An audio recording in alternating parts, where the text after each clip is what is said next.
I'll tell you one other story that, Sure. and I'll try not to cry. The the thing that has shouted at me for the last nearly 50 years is this: people are the treasure that heaven is after. And you begin to realize, why would Jesus come aside from thousands to minister to that one? The woman at the well, seemingly insignificant, maybe half Jewish. She's just there to get water. He could have easily just thought, I'm tired. I don't want to be bothered. And she wound up evangelizing all of Samaria in a day. So back in the late 90s, 97, 98, I was in the former Soviet Union with my friend Jonathan Bernis from Hero Israel Ministries. We've been friends for more than 40 years, a Jewish believer. And we were doing a large outreach to the Ukrainian Jewish community. Now, you may think that I'm not telling you the truth, but this is absolutely the truth. In 3 days, in 3 days' time, in the city of Odessa, down on the Black Sea in Ukraine, we saw 32,000 Jewish people give their lives to Yeshua. In 3 days. How do we know 32,000? Because when someone received the Lord, they got a card to fill out so that we could follow up with them later. But on the last day of this outreach, I was walking by myself in a city park. It was a beautiful afternoon. We're about to do the last concert evangelism outreach that night.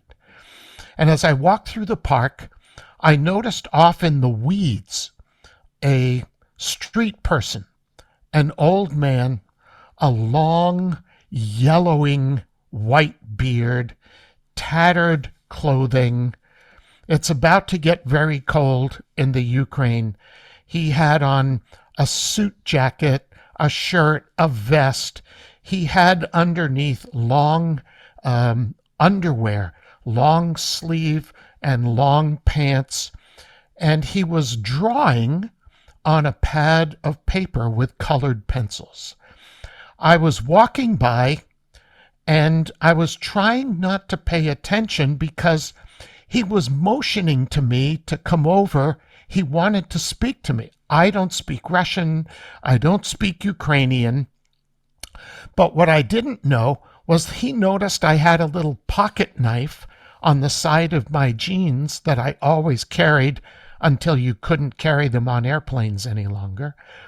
And his colored pencils were worn to the nub, and he wanted to sharpen his colored pencils.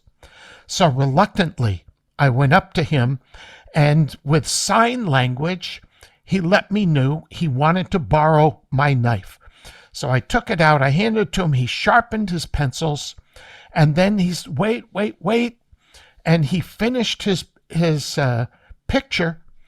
He tore it off, and he handed it to me with spasiba, thank you. That's all I knew in Russian. And I felt so inadequate. I wanted to say something to him, but I couldn't.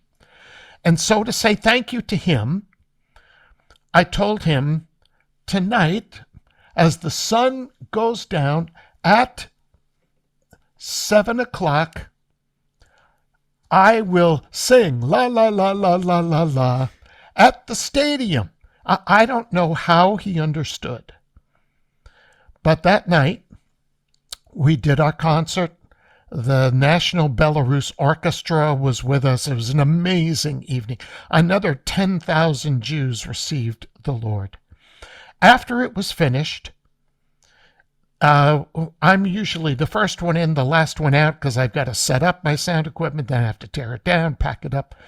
One of my Russian translators came to me and said, Paul, everyone has left, but at the gate is locked, but there's an old man standing at the gate. I'm going to cry. And he wants to talk to you. So I said, okay, I don't know who this is. I put my stuff down. I went with the translator to the gate. It was the old man who was sitting in the weeds. He had come to the concert. He's Jewish. He received the Lord, and he simply wanted to say thank you. But these big steel bars are in the way, and the gates are locked. There's no way. He motioned for me to come close to the bars, and he rolled up the dirty sleeve on his suit jacket, and he pulled his flannel undershirt out over his hand, and he, with the cleanest part he could find, he wiped his face and his mouth, and he grabbed me and pulled me close to the bars, and he kissed my cheek, and he said, thank you. I'll never forget. You never know. One person, they're all important to Jesus. No matter how important you are, no matter how busy you are,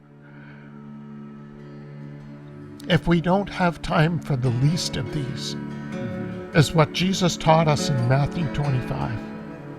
He said, what you did for the least of these, my brethren, you did it for me.